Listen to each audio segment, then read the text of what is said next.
Hey everyone, this is Dr. Walker.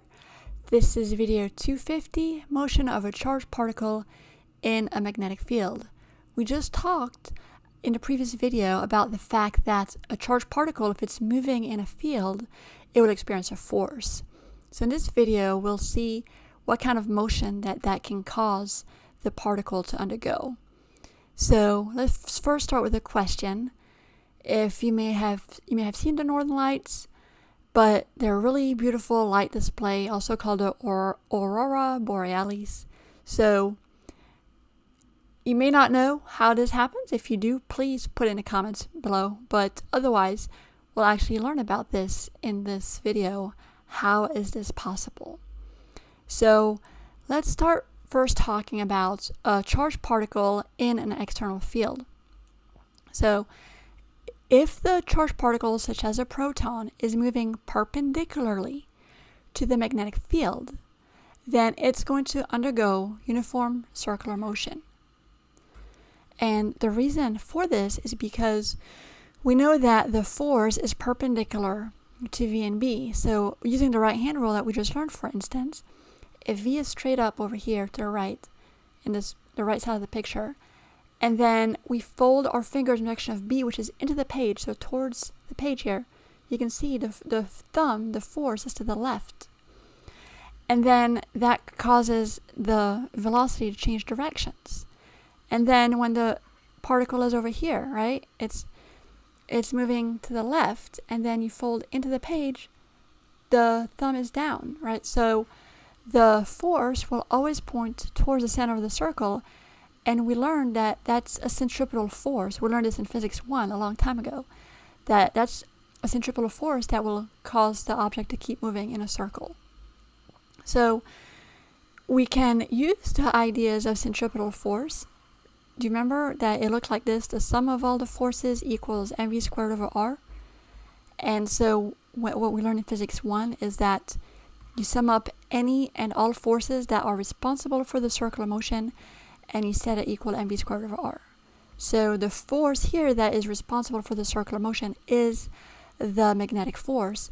We learned that it was qvb sine theta, right? But we also learned that if v and b are perpendicular, then theta is 90, and sine of 90 is 1, so that's why we don't see the sine of theta here on the left side of this expression.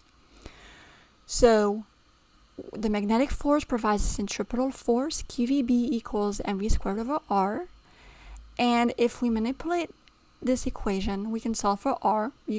I'll let you do it as a little algebraic exercise. Solve for r. You will get that the radius of the orbit of the circular motion is mv over qb. So sometimes this can be useful if you want to find out the path of these particles, how big that circular path is. There are a couple really cool applications of this. Well, there are more than a couple, but I will talk about a couple. So first of all, the mass spectrometer is used to separate atoms with different masses according to the radius of the path. So we just saw in the previous slide, R is mv over qb. So if particles that are entering this contraption here that has this external magnetic field, it has these particles entering at a certain v, and these particles that are entering have a certain charge q. So a different mass, if all the rest of the variables are the same, then different mass will cause a different radius. So you can see that it can use to separate the atoms according to their masses. It can also identify the particles using the mass to charge ratio. So the mass to charge ratio is this. So again, this ratio will affect the radius. This picture on the left is a random mass spectrometer that I found. A cool application of separating atoms with different masses according to the radius is during World War II, when they needed uranium, was it 235? Hopefully I got this right. And you have two isotopes of uranium, 235 and 238, and these have different masses.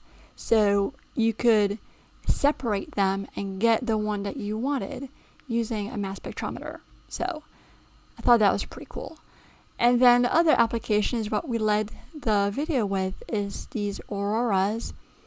So how this happens is that the sun shoots out these solar flares and these particles, and they come towards the Earth.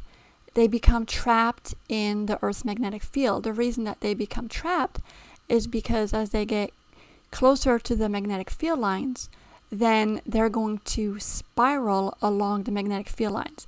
They would just make circles if they came in straight perpendicular, but they're going to form spirals just because of the angles that they come in, and that's going to cause these charges to spiral to the poles. And so when they get to the poles, they ionize gas at the poles, so they excite the atoms in the atmosphere. And when atoms are excited, then when they go back down to their ground state, they release energy, and energy has different wavelengths, and you can see that as different colors. So that is a very simplified version of how these beautiful lights are formed because of the particles from the sun being trapped in the Earth's magnetic field when they're experiencing that force that cause them to go in these spirals. So I thought that was pretty cool. The next video, we're going to do an example where we use the equation that we just learned for charged particles moving in circular paths in external magnetic fields. See you then.